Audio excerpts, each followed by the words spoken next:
ਵਾਹਿਗੁਰੂ ਜੀ ਕਾ ਖਾਲਸਾ ਵਾਹਿਗੁਰੂ ਜੀ ਕੀ ਫਤਿਹ। ਟੀਵੀ 84 ਦੇ ਸਾਰੇ ਦਰਸ਼ਕ ਤੇ ਸਰੋਤੇ ਜਿਹੜੇ ਇਸ ਵਕਤ ਸਾਡੇ ਨਾਲ ਨਾਰਥ ਅਮਰੀਕਾ ਚੋਂ ਜੁੜੇ ਹੋਏ ਆ, ਤੁਹਾਡਾ ਸਾਰਿਆਂ ਦਾ ਮੈਂ ਅਮਰਵੀਰ ਸਿੰਘ ਅੱਜ ਇਸ ਪ੍ਰੋਗਰਾਮ ਦੇ ਵਿੱਚ ਤਹਿ ਦਿਲੋਂ ਸਵਾਗਤ ਕਰਦਾ।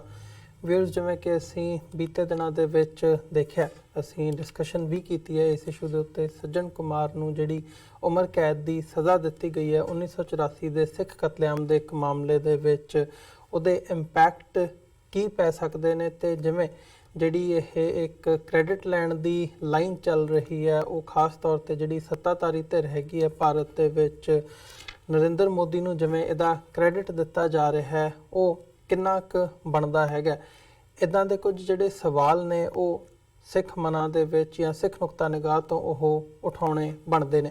ਸੋ ਅੱਜ ਅਸੀਂ ਇਹਨਾਂ ਕੁਝ ਸਵਾਲਾਂ ਦੇ ਜਵਾਬਾਂ ਦੇ ਲਈ ਗੱਲਬਾਤ ਕਰਾਂਗੇ। ਦਿੱਲੀ ਤੋਂ ਜਿਹੜੇ ਪਹਿਲਾਂ ਜਰਨਲਿਸਟ ਦੇ ਤੌਰ ਤੇ ਉਹਨਾਂ ਨੇ ਕੰਮ ਕੀਤਾ ਹੈਗਾ, ਆਮ ਆਦਮੀ ਪਾਰਟੀ ਦੇ MLA ਵੀ ਰਹੇ ਨੇ ਦਿੱਲੀ ਤੋਂ, ਸਰਦਾਰ ਜਰਨੈਲ ਸਿੰਘ। ਜਦੋਂ ਕਾਂਗਰਸੀ ਆਗੂ ਪੀ ਚਿਦੰਬਰਮ ਦੇ ਨੂੰ ਉਹਨਾਂ ਨੇ ਸਵਾਲ ਕੀਤਾ ਸੀ 1984 ਦੇ ਸਿੱਖ ਕਤਲੇਆਮ ਦੇ ਨਾਲ ਸੰਬੰਧਿਤ, ਤਾਂ ਸਪਸ਼ਟ ਜਿਹੜਾ ਜਵਾਬ ਨਾ ਮਿਲਣ ਤੇ ਜੁੱਤੀ ਵੀ ਉਹਨਾਂ ਨੇ ਵਗਾ ਮਾਰੀ ਸੀ ਉਹਨਾਂ ਦੇ ਵੱਲ ਨੂੰ, ਤੇ ਉਹ ਸਾਡੇ ਨਾਲ ਅੱਜ ਦਿੱਲੀ ਤੋਂ ਫੋਨ ਲਾਈਨ ਤੇ ਬਣੇ ਹੋਏ ਨੇ। ਆਓ ਉਹਨਾਂ ਨਾਲ ਮਿਲ ਕੇ ਅੱਜ ਦੀ ਵਿਚਾਰ ਚਰਚਾ ਦੀ ਸ਼ੁਰੂਆਤ ਕਰਦੇ ਹਾਂ। ਜਰਨੈਲ ਸਿੰਘ ਜੀ, ਤੁਹਾਡਾ ਸਵਾਗਤ ਹੈ ਜੀ। ਵਾਹਿਗੁਰੂ ਜੀ ਕਾ ਖਾਲਸਾ ਵਾਹਿਗੁਰੂ ਜੀ ਕੀ ਫਤਿਹ ਜੀ। ਵਾਹਿਗੁਰੂ ਜੀ ਕਾ ਖਾਲਸਾ ਵਾਹਿਗੁਰੂ ਜੀ ਕੀ ਫਤਿਹ। ਜਰਨੈਲ ਸਿੰਘ ਜੀ, ਸ਼ੁਰੂਆਤ ਤਾਂ ਕਰੀਏ ਕਿ ਤੁਸੀਂ ਦਿੱਲੀ ਦੇ ਵਿੱਚ ਬੈਠੇ ਹੋ, 84 ਦੇ ਜਿਹੜੇ ਮਾਮਲੇ ਹੈਗੇ ਆ ਜਾਂ ਕਤਲੇਆਮ ਹੈਗਾ, ਇਹਨੂੰ ਤੁਸੀਂ ਜਾਂ ਜਿਹੜੇ ਪੀੜਤ ਪਰਿਵਾਰ ਹੈਗੇ ਉਹਨਾਂ ਨੂੰ ਤੁਸੀਂ ਨੇੜਿਓਂ ਦੇਖਿਆ ਵੀ ਹੈ, ਉਹਨਾਂ ਦੇ ਨਾਲ ਤੁਸੀਂ ਇਨ ਟੱਚ ਵੀ ਰਹੇ ਹੋ ਇਸ ਸਾਰੇ ਸਮੇਂ ਦੇ ਵਿੱਚ, ਇਹ ਸਾਰੇ ਮਾਮਲੇ ਦੇ ਨਾਲ ਜੁੜੇ ਰਹੇ ਹੋ, ਤੇ ਪਬਲਿਕ ਸਰਵੈਂਟ ਦੇ ਤੌਰ ਤੇ ਐਜ਼ ਅ ਸਿਆਸਤਦਾਨ ਪੋਲੀਟੀਸ਼ੀਅਨ ਵੀ ਤੁਸੀਂ ਲੋਕਾਂ ਦੇ ਵਿੱਚ ਵਿਚਰੇ ਹੋ। ਸੋ ਕਿਵੇਂ ਦੇਖਦੇ ਹੋ ਜਿਹੜਾ ਇਹ ਫੈਸਲਾ ਆਇਆ ਹੈਗਾ, ਇਹਨੂੰ ਵੱਖ-ਵੱਖ ਨੁਕਤਾ ਨਿਗਾਹਾਂ ਤੋਂ ਦੇਖਿਆ ਜਾ ਰਿਹਾ ਹੈ, ਵਾਚਿਆ ਜਾ ਰਿਹਾ ਹੈ। ਕ੍ਰੈਡਿਟ ਲੈਣ ਦੀ ਲਾਈਨ ਜਿਵੇਂ ਮੈਂ ਕਿਹਾ ਵੱਖਰੀ ਲੱਗੀ ਹੋਈ ਹੈ, ਹਰ ਇੱਕ ਬੰਦਾ ਉਹ ਕਰ ਰਿਹਾ ਹੈ, ਐਪਰੀਸ਼ੀਏਟ ਕਰ ਰਿਹਾ ਹੈ, ਪਰ ਕੀ ਜਿਹੜਾ ਇੱਕ ਮੁੱਖ ਜਿਹੜਾ ਸਵਾਲ ਬਣਦਾ ਹੈ ਕਿ ਕੀ ਇੱਕ ਬੰਦੇ ਨੂੰ, ਇੱਕ ਪੋਲੀਟੀਸ਼ੀਅਨ ਨੂੰ, ਸਿਆਸਤਦਾਨ ਨੂੰ ਕੋਰਟ ਦੇ ਵੱਲੋਂ ਸਜ਼ਾ ਦਿੱਤੀ ਜਾਣੀ, ਇਹ ਮੰਨ ਲਿਆ ਜਾਣਾ, ਕੀ ਇਨਸਾਫ ਇਹਨੂੰ ਕਿਹਾ ਜਾ ਸਕਦਾ ਹੈ? ਦੇਖੋ, ਪਹਿਲਾਂ ਤਾਂ ਮੈਂ 11 ਸਾਲ ਦਾ ਸੀ ਜਦੋਂ ਮੈਂ ਦੇਖਿਆ ਆਪਣਾ ਗੁਰਦੁਆਰਾ ਸਾਹਿਬ ਨੂੰ ਅੱਗ ਲਾਈ, ਮੇਰੇ ਸਕੂਲ ਨੂੰ ਅੱਗ ਲਾਈ, ਕਿਸ ਤਰ੍ਹਾਂ ਦੇ ਨਾਲ ਸਾਡੇ ਭਰਾਵਾਂ ਨੂੰ ਮਾਮਿਆਂ ਨੂੰ ਮਾਰਿਆ ਕੀਤਾ। ਬਾਅਦ ਵਿੱਚ ਵੱਡੇ ਹੋ ਕੇ ਜਰਨਲਿਸਟ ਬਣੇ, ਪਾਰਲੀਮੈਂਟ ਕਵਰ ਕੀਤੀ, ਡਿਫੈਂਸ ਕਵਰ ਕੀਤਾ, ਤੇ ਉਦੋਂ ਮਨਮੋਹਨ ਸਿੰਘ ਨੇ ਮੈਨੂੰ ਯਾਦ ਹੈ ਰਾਜ ਸਭਾ ਦੇ ਵਿੱਚ ਕਿਹਾ ਕਿ ਮੈਂ ਨਾਨਾਵਟੀ ਕਮਿਸ਼ਨ ਦੀ ਰਿਪੋਰਟ ਆਉਣ ਤੋਂ ਬਾਅਦ ਕਿ ਮੈਂ ਕਾਰਵਾਈ ਕਰਾਂਗਾ, ਪਰ ਕਾਰਵਾਈ ਨਹੀਂ ਕੀਤੀ। 2005 ਚ ਨਿਗਾਰਾ ਕੀਤਾ, 2009 ਦਾ ਇਲੈਕਸ਼ਨ ਆ ਗਿਆ ਜੀ, ਪਰ ਉਹਨਾਂ ਨੇ ਕੁਝ ਨਹੀਂ ਕੀਤਾ, ਬਲਕਿ ਇਸੇ ਮਾਮਲੇ ਦੇ ਵਿੱਚ ਇਹ ਜਿਹੜੇ ਗਵਾਹ ਨੇ, ਇਹ ਜਿਹੜੀਆਂ ਐਫੀਡੇਵਿਟ ਲੱਗੀ ਦੇ ਵਿੱਚ ਬ੍ਰਹਮ ਸੱਜਣ ਕੁਮਾਰ ਨੂੰ ਸਜ਼ਾ ਹੋਈ ਹੈ, ਇਹ ਉਸ ਵੇਲੇ ਵੀ ਆ ਚੁੱਕੇ ਸੀ ਨਾਨਾਵਟੀ ਕਮਿਸ਼ਨ ਚ, ਪਰ ਇਹਨਾਂ ਨੇ ਕਾਰਵਾਈ ਨਹੀਂ ਕੀਤੀ ਤੇ ਇਹਨਾਂ ਨੂੰ ਕਲੀਨ ਚਿੱਟ ਦੇ ਦਿੱਤੀ ਤੇ ਕਲੋਜ਼ਰ ਰਿਪੋਰਟ ਫਾਈਲ ਕਰਨ ਦੀ ਗੱਲ ਕੀਤੀ CBI ਨੇ। ਤਾਂ ਦੋਨੋਂ ਟਿਕਟਾਂ ਦਿੱਤੀਆਂ ਤੇ ਉਹਦਾ ਪ੍ਰੋਟੈਸਟ ਕੀਤਾ। ਅੱਜ ਇੱਕ ਸੰਤੋਸ਼ ਹੈ ਕਿ ਉਦੋਂ ਅਗਲੇ ਦਿਨ ਦੋਨਾਂ ਦੀਆਂ ਟਿਕਟਾਂ ਕੱਟ ਗਈਆਂ ਤੇ ਯੂ ਟਰਨ ਹੋਇਆ ਤੇ ਇਹ ਸਾਰਾ ਈਵੈਂਟ ਜਿਹੜਾ ਕਿ ਟਰਨ ਹੋ ਗਿਆ, ਉੱਥੋਂ ਦੀ ਸਾਰਾ ਇੱਕ ਮਾਮਲਾ ਬਿਲਕੁਲ ਇਹਨਾਂ ਦੇ ਖਿਲਾਫ ਜਾਣਾ ਸ਼ੁਰੂ ਹੋ ਗਿਆ, ਇਹਨਾਂ ਦੇ ਦਿਨ ਗਲਤ ਆਉਣੇ ਸ਼ੁਰੂ ਹੋਏ ਤੇ ਟਿਕਟਾਂ ਕੱਟੀਆਂ ਗਈਆਂ ਤੇ ਇਹ CBI ਨੇ ਇੱਕ ਚਾਰਜਸ਼ੀਟ ਫਾਈਲ ਕੀਤੀ 2010 ਦੇ ਵਿੱਚ ਜੀ। ਇਹ 2013 ਚ 5 ਬੰਦਿਆਂ ਨੂੰ ਸਜ਼ਾ ਦਿੱਤੀ।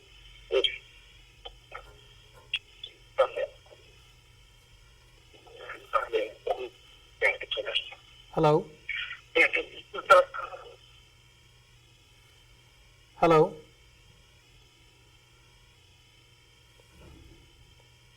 ਹੈਲੋ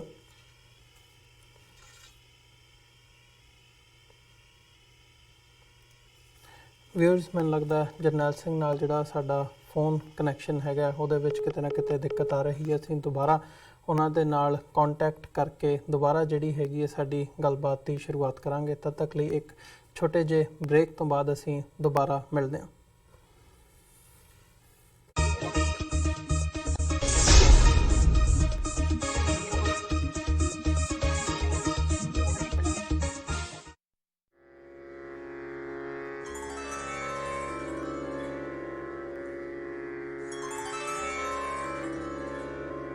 ਬਾਣੀ ਗੁਰੂ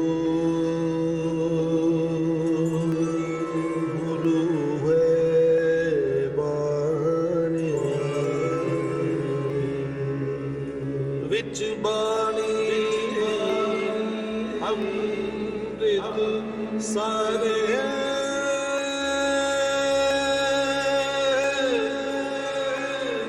ਗੁਰਬਾਣੀ ਕਹੈ ਸੇਵਕ ਜਨ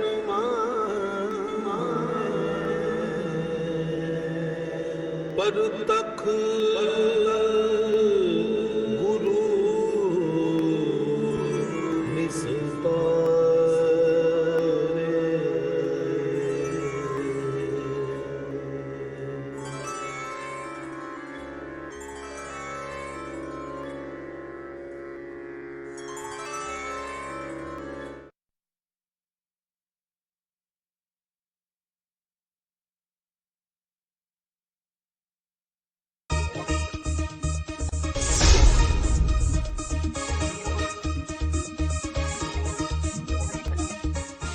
ਇਸ ਬ੍ਰੇਕ ਤੋਂ ਬਾਅਦ ਤੁਹਾਡਾ ਸਾਰਿਆਂ ਦਾ ਸਵਾਗਤ ਹੈ। ਟੈਕਨੀਕਲ ਇਸ਼ੂ ਦੇ ਲਈ ਅਸੀਂ ਮਾਫੀ ਚਾਹੁੰਦੇ ਹਾਂ। ਦੁਬਾਰਾ ਫਿਰ ਦਿੱਲੀ ਤੋਂ ਆਮ ਆਦਮੀ ਪਾਰਟੀ ਦੇ ਐਕਸ ਐਮਐਲਏ ਤੇ ਜਰਨਲਿਸਟ ਸਰਦਾਰ ਜਰਨੈਲ ਸਿੰਘ ਨਾਲ ਜਿਹੜੀ ਸਾਡੀ ਗੱਲਬਾਤ ਸੀ, ਸੱਜਣ ਕੁਮਾਰ ਦਾ ਜਿਹੜਾ ਵਰਡਿਕਟ ਆਇਆ ਹੈਗਾ ਉਸ ਸੰਬੰਧੀ ਤੇ ਓਵਰਆਲ 1984 ਦੇ ਸਿੱਖ ਕਤਲੇਆਮ ਦੇ ਜਸਟਿਸ ਸੰਬੰਧੀ ਜਿਹੜੀ ਇਹ ਗੱਲਬਾਤ ਹੈਗੀ ਹੈ ਉਹਨੂੰ ਅੱਗੇ ਤੋਰਦੇ ਹਾਂ।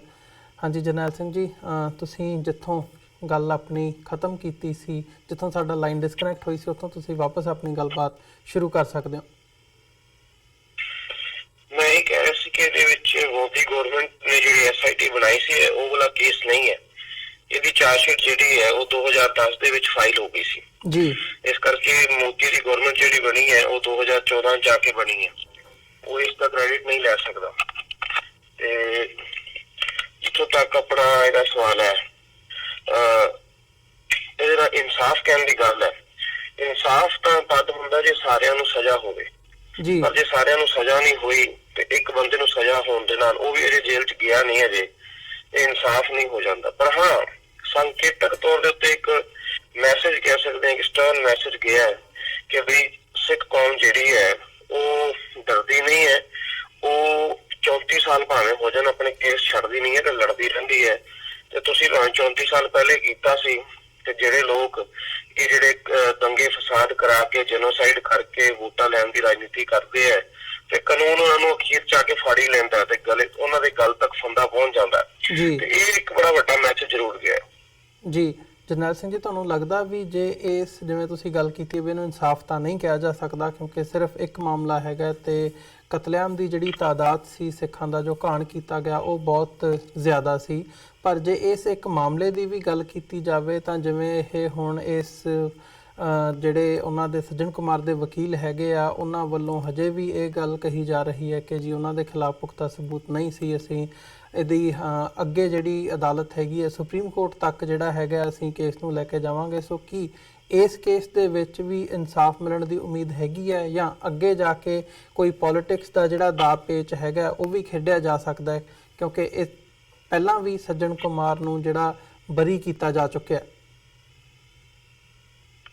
ਦੇਖੋ, ਇਹਦੇ ਵਿੱਚ ਸੁਪਰੀਮ ਕੋਰਟ ਤਾਂ ਉਹ ਜਾਏਗਾ ਹੀ, ਉਹਨੂੰ ਚੈਲੰਜ ਕਰੇਗਾ ਹੀ, ਪਰ ਇਹਦੇ ਵਿੱਚ ਗਵਾਹ ਹੈਗੇ ਹੈ ਜਗਸ਼ੇਰ ਸਿੰਘ, ਜਗਦੀਸ਼ ਕੌਰ, ਇਹਨਾਂ ਨੇ ਪਛਾਣਿਆ ਉਹਨੂੰ। ਇਸੇ ਆਧਾਰ ਦੇ ਉੱਤੇ ਜਿਹੜੀ ਲੋਅਰ ਕੋਰਟ ਨੇ 5 ਬੰਦਿਆਂ ਨੂੰ ਸਜ਼ਾ ਸੁਣਾਈ ਸੀ, ਇਹਨੂੰ ਛੱਡ ਦਿੱਤਾ ਸੀ।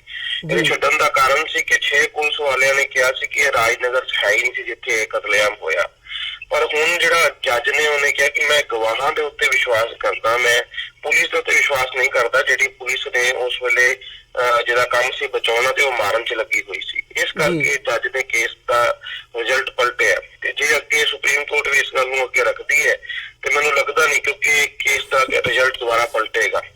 ਤੇ ਬਾਕੀ ਜਿਹੜੀ ਗੱਲ ਹੈ ਉਹ ਚੈਲੰਜ ਤਾਂ ਕਰਦਾ ਰਹੇਗਾ, ਉਹ ਚੈਲੰਜ ਤਾਂ ਕਰੇਗਾ, ਲੇਕਿਨ ਮੈਨੂੰ ਲੱਗਦਾ ਜੇ ਉਹ ਸੁਪਰੀਮ ਕੋਰਟ ਜਾਏਗਾ ਵੀ ਤੇ ਕਿਉਂਕਿ ਉਹਨੂੰ ਇਹ ਮਰਡਰ ਦੇ ਕੇਸ ਦੇ ਵਿੱਚ, ਜੈਨੋਸਾਈਡ ਇਸ ਕੇਸ ਦੇ ਵਿੱਚ ਉਹਨੂੰ ਕਨਵਿਕਟ ਹੋਇਆ, ਇਸ ਕਰਕੇ ਉਹਦੀ ਬੇਲ ਨਹੀਂ ਹੋਏਗੀ। ਤੇ ਜਦ ਤੱਕ ਸੁਪਰੀਮ ਕੋਰਟ ਦਾ ਵੀ ਫੈਸਲਾ ਨਹੀਂ ਆਉਂਦਾ, ਜੇ ਮੰਨ ਵੀ ਲੋ ਹਾਈਪੋਥੈਟਿਕਲੀ ਜੇ ਉਹਨੂੰ ਛੱਡਿਆ ਵੀ ਜਾਂਦਾ ਹੈ ਅੱਗੇ ਜਾ ਕੇ ਤੇ ਉਹਨੂੰ ਘੱਟੋ ਘੱਟ ਜਦ ਤੱਕ ਫੈਸਲਾ ਨਹੀਂ ਆਉਂਦਾ 3, 4, 5 ਸਾਲ ਜੋ ਵੀ ਲੱਗਦੇ ਆ ਉਹਨੂੰ ਜੇਲ੍ਹ 'ਚ ਹੀ ਬਿਤਾਉਣੇ ਪੈਣਗੇ। ਜੀ। ਤੇ ਇਸ ਸਾਰੇ ਪਾਰਟ ਦੇ ਵਿੱਚ ਜਿਹੜਾ ਕਾਂਗਰਸ ਪਾਰਟੀ ਦੇ ਰਿਐਕਸ਼ਨਸ ਹੈਗੇ ਆ ਵੱਖੋ ਵੱਖਰੇ, ਭਾਵੇਂ ਉਹ ਪੰਜਾਬ ਦੇ ਕੈਪਟਨ ਅਮਰਿੰਦਰ ਸਿੰਘ ਹੋਣ ਜਾਂ ਕਾਂਗਰਸ ਦੀ ਹਾਈ ਕਮਾਂਡ ਹੋਵੇ ਦਿੱਲੀ ਦੇ ਵਿੱਚ ਬੈਠੀ, ਉਹਨਾਂ ਦਾ ਕਿਤੇ ਨਾ ਕਿਤੇ ਜਿਹੜਾ ਨਰਮ ਰਵੱਈਆ ਹੈਗਾ ਸੱਜਣ ਕੁਮਾਰ ਦੇ ਪ੍ਰਤੀ ਉਹ ਦੇਖਣ ਨੂੰ ਮਿਲਿਆ। ਕੈਪਟਨ ਅਮਰਿੰਦਰ ਸਿੰਘ ਨੇ ਵੀ ਡਿਫੈਂਡ ਕੀਤਾ ਹੈਗਾ ਕਿ ਇਹਦੇ ਵਿੱਚ ਨਾ ਤਾਂ ਕਾਂਗਰਸ ਦਾ ਰੋਲ ਸੀ, ਨਾ ਗਾਂਧੀ ਫੈਮਿਲੀ ਦਾ ਰੋਲ ਸੀ।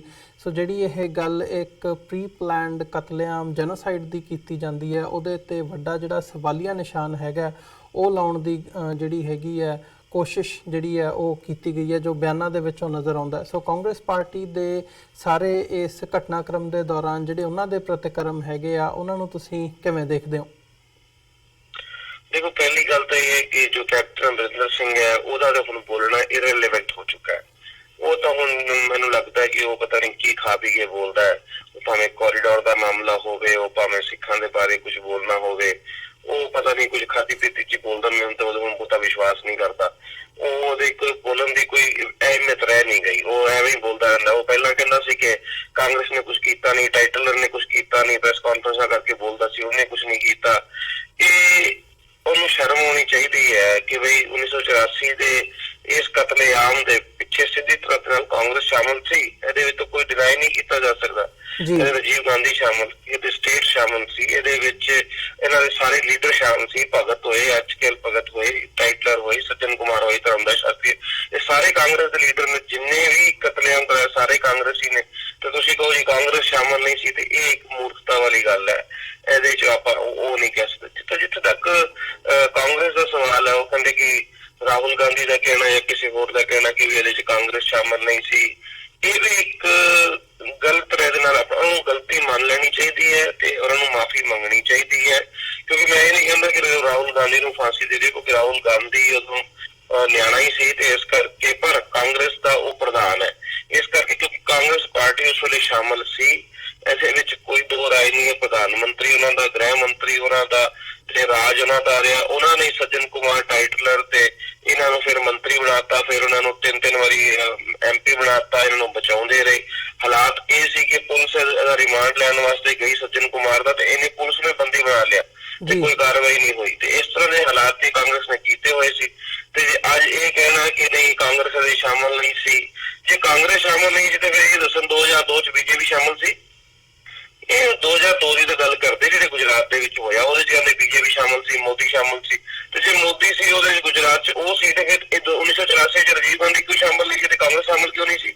ਜੀ, ਇਹ ਡਬਲ ਸਟੈਂਡਰਡ ਨਹੀਂ ਚੱਲ ਸਕਦੇ ਜੀ। ਤੇ ਜਰਨੈਲ ਸਿੰਘ ਜੀ, ਜਿਹੜੀ ਇਸ ਸਾਰੇ ਮਾਮਲੇ ਦੇ ਵਿੱਚ ਇੱਕ ਇਨਸਾਫ ਦੀ ਗੱਲ ਕੀਤੀ ਜਾ ਰਹੀ ਹੈ, ਉਹਦੇ ਵਿੱਚ ਸਿੱਖਾਂ ਵੱਲੋਂ ਵੀ ਇਹ ਗੱਲ ਕਹੀ ਜਾ ਰਹੀ ਹੈ ਕਿ ਜੀ ਇਨਸਾਫ ਮਿਲ ਗਿਆ, ਇਨਸਾਫ ਮਿਲ ਗਿਆ। ਤੇ ਜਿਹੜੇ BJP ਦੇ ਜਾਂ ਸੱਤਾਧਾਰੀ ਧਿਰ ਦੇ ਆਗੂ ਹੈਗੇ ਆ, ਉਹਨਾਂ ਦੇ ਵੱਲੋਂ ਵੀ ਇੱਕ ਕ੍ਰੈਡਿਟ ਲੈਣ ਦੀ ਹੋੜ ਨਜ਼ਰ ਆਉਂਦੀ ਹੈ। ਜੋ ਜਿਵੇਂ ਤੁਸੀਂ ਮੈਂਸ਼ਨ ਕੀਤਾ ਵੀ ਇਹਨੂੰ ਇਨਸਾਫ ਨਹੀਂ ਕਿਹਾ ਜਾ ਸਕਦਾ।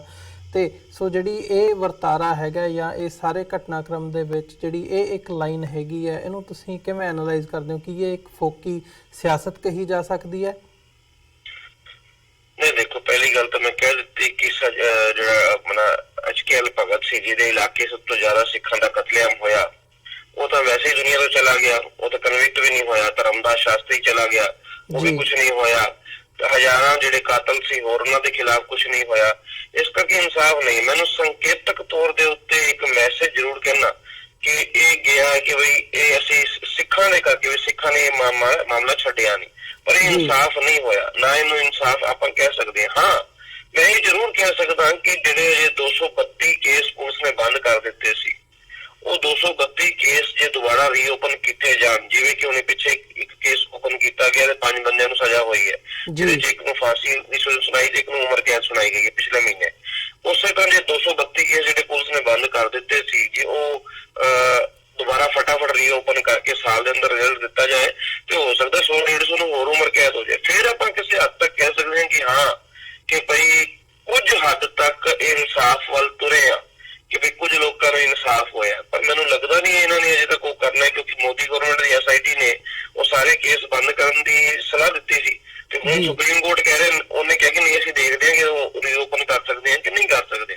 ਤੇ ਇੱਕ ਦੂਜੀ ਗੱਲ ਜਿਹੜੀ ਕ੍ਰੈਡਿਟ ਲੈਣ ਦੀ ਹੈ, ਮੈਂ ਫਿਰ ਕਹਿ ਦੇਣਾ ਇਹਦੇ ਵਿੱਚ ਜਿਹੜੇ ਡਾਕਟਰ ਮਨਮੋਹਨ ਸਿੰਘ 2005 ਤੋਂ ਲੈ ਕੇ 2009 ਤੱਕ ਕੁਝ ਨਹੀਂ ਕਰ ਸਕੇ, ਉਹਨਾਂ ਨੂੰ। ਫਿਰ ਮੈਨੂੰ ਕਹਿਣ 'ਚ ਕੋਈ ਗੁਰੇਜ਼ ਨਹੀਂ। ਫਿਰ ਉਹਨਾਂ ਨੇ CBI ਨੂੰ ਕਿਹਾ ਕਿ ਗਵਾਹ ਲੱਭੋ ਤੇ ਇਹ ਕੇਸ ਫਾਈਲ ਕਰੋ। ਇਹ ਕੇਸ 2010 'ਚ ਡਾਕਟਰ ਮਨਮੋਹਨ ਸਿੰਘ ਦੇ ਟਾਈਮ ਤੇ ਹੋਇਆ ਤੇ 2013 ਦੇ ਵਿੱਚ ਹੀ 5 ਬੰਦਿਆਂ ਨੂੰ ਇਸ ਕੇਸ ਦੇ ਵਿੱਚ ਸਜ਼ਾ ਹੋ ਗਈ ਸੀ, ਜਦੋਂ ਡਾਕਟਰ ਮਨਮੋਹਨ ਸਿੰਘ ਦੀ ਸਰਕਾਰ ਸੀ, ਕਿਉਂਕਿ ਉਸ ਵੇਲੇ ਆਦੇਸ਼ ਉਹਨਾਂ ਨੇ ਕਿਹਾ ਦਿੱਤਾ ਸੀ ਵੀ ਹੁਣ ਕਰੋ, ਕਿਉਂਕਿ ਇਹ ਹੁਣ ਸਿੱਖਾਂ ਦਾ ਉਬਾਲ ਉਹਨਾਂ ਨੂੰ ਦੇਖ ਰਿਹਾ ਸੀ। ਤੇ ਉਸ ਕੇਸ ਦੇ ਵਿੱਚ ਕਿਉਂਕਿ ਸੱਜਣ ਕੁਮਾਰ ਬਚ ਗਿਆ ਸੀ ਤੇ ਉਹਨੂੰ ਚੈਲੰਜ ਕੀਤਾ। ਮੈਂ ਕਿਸੇ ਹੱਦ ਤੱਕ ਇਹਦੇ ਵਿੱਚ ਕ੍ਰੈਡਿਟ ਜ਼ਰੂਰ ਦਿਆਂਗਾ ਉਹਨਾਂ ਗਵਾਹਾਂ ਨੂੰ ਜਿਹੜੇ ਟਿਕੇ ਨੇ। ਮੈਂ ਕ੍ਰੈਡਿਟ ਕੁਝ ਹੱਦ ਤੱਕ ਜ਼ਰੂਰ ਉਹਨਾਂ CBI ਦੇ ਅਫਸਰਾਂ ਨੂੰ ਦਿਆਂਗਾ ਜਿਨ੍ਹਾਂ ਨੇ ਇਮਾਨਦਾਰੀ ਨਾਲ ਇਸ ਕੇਸ ਦੇ ਵਿੱਚ ਕੰਮ ਕੀਤਾ ਤੇ ਬਿਨਾਂ ਕਿਸੇ ਡਰ ਖੌਫ ਦੇ ਉਹਨਾਂ ਨੇ ਗਵਾਹਾਂ ਨੂੰ ਰੱਖਿਆ। ਤੇ ਮੈਂ ਉਸ ਹੱਦ ਤੱਕ ਦਿਆਂਗਾ ਉਸ ਜੱਜ ਨੂੰ ਜਿਹਨੇ ਇਹਦੇ ਵਿੱਚ ਬੜੇ ਬੇਬਾਕ ਢੰਗ ਦੇ ਨਾਲ ਆਪਣੀ ਜਜਮੈਂਟ ਦਿੱਤੀ ਹੈ। ਨਾ ਕੇਵਲ ਉਹਨੇ ਜਜਮੈਂਟ ਦਿੱਤੀ ਹੈ, ਉਹਨੇ ਕਿਹਾ ਕਿ ਜੈਨੋਸਾਈਡ ਇਹਨੂੰ ਕਰਾਉਣ ਦੀ ਜਿਹੜੀ ਲੀਗਲ ਪ੍ਰੋਵੀਜ਼ਨ ਵੀ ਕਰਨੇ ਚਾਹੀਦੇ ਨੇ। ਉਹਨੇ ਬੜੇ ਤਰੀਕੇ ਨਾਲ ਕਿਹਾ ਕਿ ਇੱਕ ਪੈਟਰਨ ਨਜ਼ਰ ਆ ਰਿਹਾ ਕਿ 1984 ਹੋਏ, 2002 ਹੋਏ, ਮੁਜ਼ੱਫਰਨਗਰ ਹੋਏ, 1993 ਵਿੱਚ ਬੰਬੇ ਹੋਏ, ਇਹ ਸਾਰਿਆਂ 'ਚ ਮਾਈਨੋਰਿਟੀ ਨੂੰ ਅਟੈਕ ਕੀਤਾ ਜਾਂਦਾ ਹੈ। ਤੇ ਉਹਨੇ ਜਿਹੜਾ ਇਹ ਜਜਮੈਂਟ ਦਿੱਤੀ ਹੈ ਉਹਨੂੰ ਵੀ ਮੈਂ ਕੋਈ ਨਾ ਕ੍ਰੈਡਿਟ ਜ਼ਰੂਰ ਦਿਆਂਗਾ ਜੀ। ਤੇ ਜਰਨੈਲ ਸਿੰਘ ਜੀ, ਜਿਹੜਾ ਇਹ ਸਾਰਾ ਸਿਸਟਮ ਹੈਗਾ ਕਿ ਇਨਸਾਫ ਦੀ ਜਿਵੇਂ ਗੱਲ ਕੀਤੀ ਜਾ ਰਹੀ ਹੈ, ਕਿ ਉਹ ਰੀਅਲੀ ਗਰਾਊਂਡ ਲੈਵਲ ਤੇ ਐਕਸਪੈਕਟ ਕੀਤਾ ਜਾ ਸਕਦਾ ਹੈ ਵੀ ਜਿਸ ਹਿਸਾਬ ਨਾਲ ਤੁਸੀਂ CBI ਦੀ ਗੱਲ ਕੀਤੀ ਹੈ ਜਾਂ ਅਸੀਂ ਜੁਡੀਸ਼ੀਅਲ ਸਿਸਟਮ ਦੀ ਸਥਿਤੀ ਦੇਖਦੇ ਹਾਂ ਇਸ ਵਕਤ, ਜਾਂ ਜਿਹੜੀ ਸਿਆਸਤ ਹੈਗੀ ਹੈ ਦਿੱਲੀ ਦੇ ਵਿੱਚ ਜਾਂ ਓਵਰਆਲ ਚੱਲਦੀ ਹੈਗੀ ਹੈ, ਇਹ ਸਾਰੇ ਨੂੰ ਜਦੋਂ ਅਸੀਂ ਦੇਖਦੇ ਹਾਂ ਤਾਂ ਕੀ ਐਕਸਪੈਕਟ ਕਰਦੇ ਹੋ ਕਿ ਆਉਣ ਵਾਲੇ ਸਮੇਂ ਦੇ ਵਿੱਚ ਇਨਸਾਫ ਵੱਲ ਨੂੰ ਕੋਈ ਗੱਲ, ਜਾਂ ਜਿਵੇਂ ਤੁਸੀਂ 282 ਕੇਸਾਂ ਦੀ ਗੱਲ ਕੀਤੀ ਹੈ ਉਹਨਾਂ ਦੇ ਖੋਲ੍ਹਣ ਦੀ, ਜਾਂ ਉਹਨਾਂ ਦੇ ਵਿੱਚ ਕੋਈ ਇਨਸਾਫ ਦੀ ਲਾਈਨ ਆ ਸਕਦੀ ਹੈ, ਆਸ ਹੈ, ਉਮੀਦ ਹੈ? ਦੇਖੋ, ਮੈਂ ਇਹਦੇ ਵਿੱਚ ਹੁਣ ਗੱਲ ਜਿਹੜੀ ਕਹਿਣ ਜਾ ਰਿਹਾ ਉਹ ਇਹ ਹੈ ਕਿ ਇਹਨਾਂ ਨੇ ਅੱਤਵਾਦ ਦਾ ਹਊਆ ਬਣਾ ਕੇ ਇਹਨਾਂ ਨੇ ਕਿਹਾ ਜੀ ਵੀ ਦੇਸ਼ ਦੇ ਵਿੱਚ ਅੱਤਵਾਦ ਆ। ਇਹਨਾਂ ਨੇ ਟਾਡਾ ਬਣਾਇਆ, ਇਹਨਾਂ ਨੇ ਉਸ ਤੋਂ ਬਾਅਦ ਕੋਟਾ ਬਣਾਇਆ, ਇਹ ਕਾਨੂੰਨ ਬਣਾਏ ਜੀ। ਜਦੋਂ ਕੁੜੀ ਇੱਕ ਨਿਰਭਇਆ ਦੇ ਨਾਲ ਕੁਝ ਹੋਇਆ, ਇਹਨਾਂ ਨੇ ਫਿਰ ਉਸ ਤੋਂ ਬਾਅਦ ਇਹ ਕਾਨੂੰਨ ਬਣਾਇਆ। ਤੇ ਮੈਂ ਇਹਨਾਂ ਨੂੰ ਇਹ ਕਹਿਣਾ ਚਾਹੁੰਦਾ ਕਿ ਵੀ ਸਭ ਤੋਂ ਵੱਡਾ ਅੱਤਵਾਦ ਤਾਂ ਇਹ ਹੈ ਜਿਹੜਾ ਇਹ 84 'ਚ ਮਾਰੇ ਗਏ, ਜਿਹੜੇ 2002 'ਚ ਮਾਰੇ ਗਏ, ਜਿਹੜੇ ਇੰਡੀਆ 'ਚ ਮੌਬ ਲਿੰਚਿੰਗ ਹੁੰਦੀ ਹੈ, ਜਿਹੜੀ ਕਮਿਊਨਲ ਵਾਇਲੈਂਸ ਦੇ ਵਿੱਚ ਮਾਰ ਦਿੱਤੇ ਜਾਂਦੇ, ਇਹ ਬੰਦੇ ਜ਼ਿਆਦਾ ਉਹਦੇ ਤੋਂ ਜ਼ਿਆਦਾ ਮਾਰੇ ਜਾਂਦੇ ਆ, ਜਿਹੜੇ ਅੱਤਵਾਦ ਦੇ ਵਿੱਚ ਜ਼ਿਆਦਾ ਮਾਰੇ ਉਸ ਤੋਂ ਜ਼ਿਆਦਾ ਮਾਰੇ ਜਾਂਦੇ। ਤੇ ਇਹ ਵੀ ਇੱਕ ਤਰ੍ਹਾਂ ਦਾ ਫਾਰਮ ਆਫ ਟੈਰਰਿਜ਼ਮ ਹੈ। ਤੇ ਇਹਦੇ ਖਿਲਾਫ ਇੱਕ ਕਾਨੂੰਨ ਬਣਾਇਆ ਜਾਏ ਜਿਹਦੇ ਵਿੱਚ ਪੁਲਿਸ ਦੀ, ਪ੍ਰਸ਼ਾਸਨ ਦੀ, ਸਟੇਟ ਦੀ ਰਿਸਪੌਂਸਿਬਿਲਿਟੀ, ਅਕਾਊਂਟੇਬਿਲਿਟੀ ਤੈਅ ਕੀਤੀ ਜਾਏ ਕਿ ਜੇ ਘੰਟੇ 2 ਘੰਟੇ ਦੇ ਵਿੱਚ ਕਿਤੇ ਕੋਈ ਫਸਾਦ ਸ਼ੁਰੂ ਹੁੰਦਾ ਹੈ ਤੇ ਉਹ ਨਹੀਂ ਕੰਟਰੋਲ ਕੀਤਾ ਜਾਂਦਾ ਤੇ ਉੱਥੇ ਦਾ ਜਿਹੜਾ DCP ਹੈ, SSP ਹੈ, ਉਹ ਨਾ ਕੇਵਲ ਸਸਪੈਂਡ ਹੋਏਗਾ, ਡਿਸਮਿਸ ਕਰਤਾ ਜਾਏਗਾ। ਤੇ ਜੇ ਉੱਥੇ ਉਹ ਜਿਹੜੀ ਭੀੜ ਹੈ, ਜਿਹੜੇ ਕਤਲੇਆਮ ਕਰ ਰਹੇ ਨੇ, ਜਿਹੜੇ ਫਸਾਦ ਫੈਲਾ ਰਹੇ ਨੇ, ਉਹਨਾਂ ਤੇ ਗੋਲੀ ਨਹੀਂ ਚਲਾਉਂਦਾ ਜਾਂ ਸਖਤ ਕਾਰਵਾਈ ਨਹੀਂ ਕਰਦਾ ਤੇ ਫਿਰ ਉਹਨੂੰ ਉਹਦਾ ਜਵਾਬ ਦੇਣਾ ਪਏਗਾ। ਉਹਦੇ ਉੱਤੇ ਲੀਗਲ ਪ੍ਰੋਸੀਡਿੰਗਸ ਹੋਣਗੀਆਂ। ਉਸੇ ਤਰ੍ਹਾਂ ਜਿਹੜਾ ਐਡਮਿਨਿਸਟ੍ਰੇਸ਼ਨ ਹੈ, ਕੋਈ DM ਹੈ, ਕੋਈ SDM ਹੈ, ਤੇ ਜੇ ਉਹ ਕਾਰਵਾਈ ਨਹੀਂ ਕਰਦਾ ਤੇ ਫਿਰ ਉਹਦੀ ਨੌਕਰੀ ਜਾ ਸਕਦੀ ਹੈ। ਇਸੇ ਤਰ੍ਹਾਂ ਸਟੇਟ ਤੇ ਜੇ ਤੁਸੀਂ ਅਕਾਊਂਟੇਬਲ ਬਣਾਓਗੇ, ਜਦੋਂ ਤੇ ਤੁਹਾਨੂੰ ਫਿਰ ਇਹ ਜਿਹੜੇ ਪੋਲੀਟੀਕਲ ਲੀਡਰ ਨੇ, ਇਹ ਜਿਹੜੇ ਮੈਨੀਪੂਲੇਟ ਕਰਦੇ ਨੇ ਸਿਸਟਮ ਨੂੰ, ਜਿਸ ਦਿਨ ਸਿਸਟਮ ਮੈਨੀਪੂਲੇਟ ਹੋਣਾ ਬੰਦ ਹੋ ਜਾਏਗਾ, ਫ੍ਰੀ ਐਂਡ ਫੇਅਰ ਹੋ ਜਾਏਗਾ, ਤੇ ਉਦੋਂ ਫਿਰ ਇਹ ਕੰਮ ਰੁਕੇਗਾ ਨਹੀਂ। ਤੇ ਕਿਉਂਕਿ ਇਹ ਜਿਹੜਾ ਹੈ ਪੁਲਿਸ ਪ੍ਰਸ਼ਾਸਨ ਲੀਡਰਾਂ ਦੇ ਜਿਹੜੇ ਇੱਥੇ ਸਰਕਾਰਾਂ ਹੁੰਦੀਆਂ ਉਹਨਾਂ ਦੇ ਨਾਲ ਘਿਓ ਖਿਚੜੀ ਹੋ ਜਾਂਦਾ ਤੇ ਜਿਵੇਂ ਉਹ ਕਹਿੰਦੇ ਨੇ ਉਵੇਂ ਕਰਦਾ, ਤਾਂ ਇਹ ਪੋਸੀਬਲ ਹੋ ਪਾਉਂਦਾ। ਜੇ ਪੁਲਿਸ ਨਾ ਕਰਨ ਦੇਵੇ, ਜੇ ਪ੍ਰਸ਼ਾਸਨ ਨਾ ਕਰਨ ਦੇਵੇ, ਫਿਰ ਭਾਵੇਂ ਮੋਦੀ ਹੋਵੇ ਤੇ ਭਾਵੇਂ ਰਾਜੀਵ ਗਾਂਧੀ ਹੋਵੇ, ਨਹੀਂ ਹੋ ਸਕਦਾ। ਇਸ ਕਰਕੇ ਉਸ ਪ੍ਰਸ਼ਾਸਨ ਨੂੰ ਫ੍ਰੀ ਐਂਡ ਫੇਅਰ ਤੇ ਬਣਾਉਣਾ ਤੇ ਉਹਨੂੰ ਰਿਸਪੌਂਸਿਬਲ ਬਣਾਉਣਾ, ਇਹਦੇ ਵਾਸਤੇ ਕਾਨੂੰਨੀ ਤੌਰ ਦੇ ਉੱਤੇ ਜਿਹੜੇ ਪ੍ਰੋਵੀਜ਼ਨਸ ਨੇ ਇਹ ਕਰਨ ਦੀ ਲੋੜ ਹੈ ਤੇ ਉਹਨਾਂ ਨੂੰ ਫੋਲੋ ਕਰਨ ਦੀ ਲੋੜ ਹੈ। ਇਹਦੇ ਚ ਮੈਂ ਕਹਾਂਗਾ 2004 ਦੇ ਵਿੱਚ ਇੱਕ anti communal and ethnic violence law ਇਹਦਾ ਡਰਾਫਟ ਬਣਿਆ ਸੀ, ਜਿਹੜਾ ਪਾਰਲੀਮੈਂਟ ਦੇ ਵਿੱਚ ਰੱਖਿਆ ਜਾਣਾ ਸੀ 2004 ਦੇ ਵਿੱਚ। ਉਹ ਅੱਜ ਤੱਕ 2018 ਹੋ ਗਿਆ, ਨਾ ਤਾਂ ਮਨਮੋਹਨ ਸਿੰਘ ਦੀ ਗਵਰਨਮੈਂਟ ਨੇ ਰੱਖਿਆ ਤੇ ਨਾ ਹੀ ਮੋਦੀ ਗਵਰਨਮੈਂਟ ਨੇ ਰੱਖਿਆ। ਉਹ ਜਿਹੜਾ ਹੈ ਐਕਟ ਹੈ, ਉਹ ਐਕਟ ਜਿਹੜਾ ਪਾਸ ਕਰਨਾ ਚਾਹੀਦਾ ਤੇ ਸਾਰਿਆਂ ਦੀ ਇਹੋ ਜਿਹੇ ਮਾਮਲੇ ਦੇ ਵਿੱਚ, ਜਿੱਦਾਂ ਕਹਿੰਦੇ ਨੇ ਟਾਟਾ ਦੇ ਵਿੱਚ ਕੋਈ ਕਿਸੇ ਦੀ ਉਹ ਨਹੀਂ, ਕੋਈ ਬੇਲ ਨਹੀਂ ਹੋਏਗੀ, ਉਹਦੇ ਵਿੱਚ ਜੇ ਹੈ ਉਹਨੇ ਬਸ ਆਪਣਾ ਐਕਸੈਪਟ ਕਰ ਲਿੱਤਾ ਤੇ ਕਿਸੇ ਹੋਰ ਗਵਾਹੀ ਦੀ ਲੋੜ ਨਹੀਂ, ਸਜ਼ਾ ਹੋਈ। ਇਸੇ ਤਰ੍ਹਾਂ ਇਹ ਜਿਹੜੇ ਇਹੋ ਜਿਹੀ ਵਾਇਲੈਂਸ ਹੁੰਦੀ ਹੈ ਉਹਦੇ ਵਿੱਚ ਵੀ ਸਖਤ ਕਾਨੂੰਨ ਦੇ ਪ੍ਰਾਵਧਾਨ ਕਰਨੇ ਚਾਹੀਦੇ ਨੇ ਜੀ। ਤੇ ਅੰਤ ਦੇ ਵਿੱਚ ਜਿਵੇਂ ਜਰਨੈਲ ਸਿੰਘ ਜੀ ਤੁਸੀਂ ਕ੍ਰੈਡਿਟ ਦੀ ਗੱਲ ਕੀਤੀ ਹੈ ਕਿ ਜਿਹੜੇ ਪੀੜਤ ਪਰਿਵਾਰ ਹੈਗੇ ਆ ਸਿੱਖ ਕਤਲੇਆਮ ਦੇ, ਉਹਨਾਂ ਦਾ ਡਟੇ ਰਹਿਣਾ ਇੱਕ ਬਹੁਤ ਵੱਡੀ ਇੱਕ ਨਿਸ਼ਾਨੀ ਹੈਗੀ ਹੈ। ਜਿਹੜਾ ਇਹ ਇੱਕ ਮਾਮਲੇ ਦੇ ਵਿੱਚ ਗੱਲ ਇੱਥੇ ਤੱਕ ਸੱਜਣ ਕੁਮਾਰ ਨੂੰ ਕਟਹਿਰੇ ਦੇ ਪਿੱਛੇ ਖੜਾ ਕਰਨ ਦੀ ਜਿਹੜੀ ਲਾਈਨ ਹੈਗੀ ਆ, ਉੱਥੇ ਤੱਕ ਗੱਲ ਪਹੁੰਚੀ ਵੀ ਹੈਗੀ ਆ। ਸੋ ਉਹਨਾਂ ਦਾ ਉਹਨਾਂ ਦੇ ਨਾਲ ਖਲੋਣਾ ਵੀ ਬਣਦਾ ਹੈਗਾ ਕੌਮ ਨੂੰ, ਤੇ ਨਾਲ ਹੀ ਉਹਨਾਂ ਦੀ ਦਾਦ ਵੀ ਦੇਣੀ ਚਾਹੀਦੀ ਹੈ, ਉਹਨਾਂ ਦੀ ਹਿੰਮਤ ਦੀ। ਸੋ ਉਹਨਾਂ ਦੀ ਜਿਹੜੀ ਮੌਜੂਦਾ ਸਥਿਤੀ ਹੈਗੀ ਆ, ਜਾਂ ਉਹਨਾਂ ਨੂੰ ਐਜ਼ ਅ ਟ੍ਰਿਬਿਊਟ ਦੇ ਤੌਰ ਤੇ ਕਹਿ ਲਓ, ਕਮੈਮੋਰੇਸ਼ਨ ਦੇ ਤੌਰ ਤੇ ਕਹਿ ਲਓ, ਮੈਂ ਚਾਹੂੰਗਾ ਕਿ ਤੁਸੀਂ ਉੱਥੇ ਦਿੱਲੀ ਦੇ ਵਿੱਚ ਵਸਦੇ ਹੋ, ਉਹਨਾਂ ਦੇ ਨਾਲ ਤੁਹਾਡਾ ਜਿਹੜਾ ਵਾਹ ਵਾਸਤਾ ਵੀ ਡੇਲੀ ਬੇਸਿਸ ਤੇ ਰਹਿੰਦਾ ਹੈਗਾ। ਕੁਝ ਸ਼ਬਦ ਉਹਨਾਂ ਦੀ ਯਾਦ ਦੇ ਵਿੱਚ, ਪੀੜਤਾਂ ਦੀ ਯਾਦ ਦੇ ਵਿੱਚ, ਜਾਂ ਜਿਹੜੇ ਇਨਸਾਫ ਦੇ ਲਈ ਤੁਰੇ ਹੋਏ ਨੇ, ਅੱਜ ਵੀ ਖਲੋਤੇ ਨੇ, ਉਹਨਾਂ ਦੀ ਯਾਦ ਦੇ ਵਿੱਚ ਤੁਸੀਂ ਜ਼ਰੂਰ ਸਾਂਝੇ ਕਰੋ। ਦੇਖੋ, ਜਿਵੇਂ ਜਗਸ਼ੇਰ ਸਿੰਘ ਹੈ ਜਿਹੜਾ ਇਹਦੇ ਚ ਵਿਟਨੈਸ ਸੀ, ਉਹਦੇ ਭਰਾ ਉਹਦੇ ਸਾਹਮਣੇ ਮਾਰ ਦਿੱਤੇ ਗਏ, ਪਰ ਉਹਨੇ ਇੱਕ ਘਰ ਦੇ ਵਿੱਚ ਜਿਹੜਾ ਹਿੰਦੂਆਂ ਦਾ ਘਰ ਸੀ ਉਹਦੀ ਸ਼ਰਨ ਲਈ। ਪਰ ਬਾਅਦ ਵਿੱਚ ਜਦੋਂ ਕੋਰਟ ਵਿੱਚ ਮਾਮਲਾ ਆਇਆ, ਉਹ ਘਰ ਪਰਿਵਾਰ ਜਿਹਨੇ ਸ਼ਰਨ ਦਿੱਤੀ, ਉਹ ਇੰਨਾ ਡਰਦਾ ਸੀ ਇਹਨਾਂ ਦੀ ਸਰਕਾਰਾਂ ਤੋਂ ਕਿ ਉਹਨੇ ਆਪਣੀ ਗਵਾਹੀ ਬਦਲ ਲਈ ਜੀ। ਇਸੇ ਤਰ੍ਹਾਂ ਜੋ ਹਾਲਾਤ ਜਗਦੀਸ਼ ਕੌਰ ਦੇ ਹੋਏ, ਜਗਦੀਸ਼ ਕੌਰ ਦੇ ਜਿਹੜੇ ਹਸਬੈਂਡ ਸੀ ਉਹ ਫੌਜ ਦੇ ਵਿੱਚ ਸੀ। ਉਹਨਾਂ ਦਾ ਕਤਲੇਆਮ ਜਦੋਂ ਹੋ ਗਿਆ, ਉਹਨਾਂ ਦੇ ਬੇਟੇ ਦਾ ਉਹਨਾਂ ਦਾ ਕਤਲੇਆਮ ਹੋਇਆ, ਤੇ ਫਿਰ ਉਹਨਾਂ ਨੂੰ ਘਰ ਦੇ ਵਿੱਚ ਹੀ ਆਪਣੇ ਬੂਹੇ ਖਿੜਕੀਆਂ ਭੰਨ ਕੇ ਉੱਥੇ ਹੀ ਸੰਸਕਾਰ ਕਰਨਾ ਪਿਆ, ਕਿਉਂਕਿ ਉਹ ਸੰਸਕਾਰ ਕਰਨ ਵਾਸਤੇ ਬਾਹਰ ਨਹੀਂ ਜਾ ਸਕਦੇ, ਕੋਈ ਬੰਦਾ ਨਾਲ ਤੁਰਨ ਤਿਆਰ ਨਹੀਂ ਸੀ ਜੀ। ਇਹ ਹਾਲਾਤ ਦੇਖੇ ਨੇ, ਤੇ ਉਹਨਾਂ ਨੇ ਅੱਜ ਜਿਹੜੇ ਉਸ ਗਵਾਹੀ ਦੇ ਵਿੱਚ ਟਿਕੇ ਰਹੇ ਨੇ ਤੇ ਗਵਾਹੀ ਤੋਂ ਮੁਕਰੇ ਨਹੀਂ, ਇਸ ਕਰਕੇ ਉਹਨਾਂ ਨੂੰ ਵੀ ਸਲੂਟ ਕਰਨਾ ਬਣਦਾ ਹੈ। ਪਰ ਮੈਂ ਇਹ ਕੋਈ ਗੱਲ ਕਹਾਂਗਾ ਕਿ ਇਹ ਪਰਮਾਤਮਾ ਦੀ ਕੋਈ ਕੁਦਰਤ ਹੈ, ਸੱਚਾ ਸਾਹਿਬ ਸੱਚ ਨਿਆਂ ਪਾਪੀ ਨਰ ਹਾਰਦਾ, ਉਹ ਵਰਤੀ ਹੈ ਕਿ ਇਹਨਾਂ ਨੂੰ ਜਦੋਂ ਛਿੱਤਰ ਪਏ ਤੇ ਇਹਨਾਂ ਨੇ ਚਾਰਜਸ਼ੀਟ ਕੀਤੀ, ਤੇ ਉਹਨਾਂ ਸੀਬੀਆਈ ਦੇ ਜਿਹੜੇ ਅਫਸਰਾਂ ਦੇ ਵਿੱਚ ਕੋਈ ਪਰਮਾਤਮਾ ਨੇ ਕੋਈ ਖੇਡ ਖੇਡੀ ਕਿ ਉਹਨਾਂ ਨੇ ਇਮਾਨਦਾਰੀ ਨਾਲ ਟਿਕ ਕੇ ਉਹਦੇ ਚ ਗਵਾਹ ਇਕੱਠੇ ਕੀਤੇ ਤੇ ਚਾਰਜਸ਼ੀਟ ਫਾਈਲ ਕੀਤੀ, ਤੇ ਗਵਾਹ ਸਾਡੇ ਟਿਕੇ ਰਹੇ। ਤੇ ਉਹਦੇ ਬਾਅਦ ਇਹ ਜੱਜ ਦੇ ਉੱਤੇ ਵੀ, ਜੇ ਜੱਜ ਵੀ ਚਾਹੁੰਦਾ ਬਾਇਸ ਹੋ ਜਾਂਦਾ ਤਾਂ ਫਿਰ ਕੀ ਕਰ ਲੈਂਦੇ, ਤੇ ਉਸ ਜੱਜ ਨੇ ਵੀ ਇਮਾਨਦਾਰੀ ਦੇ ਨਾਲ ਕੋਈ, ਉਹਨੇ ਪਰਮਾਤਮਾ ਨੇ ਉਹਦੇ ਅੰਦਰ ਵਿਵੇਕ ਬੁੱਧ ਦਿੱਤੀ ਤੇ ਉਹਨੇ ਇਹੋ ਜਿਹਾ ਫੈਸਲਾ ਦਿੱਤਾ। ਜੀ ਜਰਨੈਲ ਸਿੰਘ ਜੀ, ਤੁਹਾਡਾ ਬਹੁਤ ਬਹੁਤ ਧੰਨਵਾਦ। ਤੁਸੀਂ ਆਪਣਾ ਸਮਾਂ ਕੱਢ ਕੇ ਸਾਡੇ ਨਾਲ ਇਸ ਸਾਰੇ ਇਸ਼ੂ ਦੇ ਉੱਤੇ ਵਿਚਾਰਾਂ ਦੀ ਸਾਂਝ ਪਾਈ ਹੈ। ਅੱਜ ਦੇ ਸ਼ੋਅ ਦੇ ਵਿੱਚ ਇੱਥੇ ਹੀ ਇਜਾਜ਼ਤ ਚਾਹਾਂਗੇ ਜੀ। ਫਤਿਹ ਦੀ ਸਾਂਝ ਪਾਈ ਹੈ ਅੰਤ ਦੇ ਵਿੱਚ। ਵਾਹਿਗੁਰੂ ਜੀ ਕਾ ਖਾਲਸਾ, ਵਾਹਿਗੁਰੂ ਜੀ ਕੀ ਫਤਿਹ।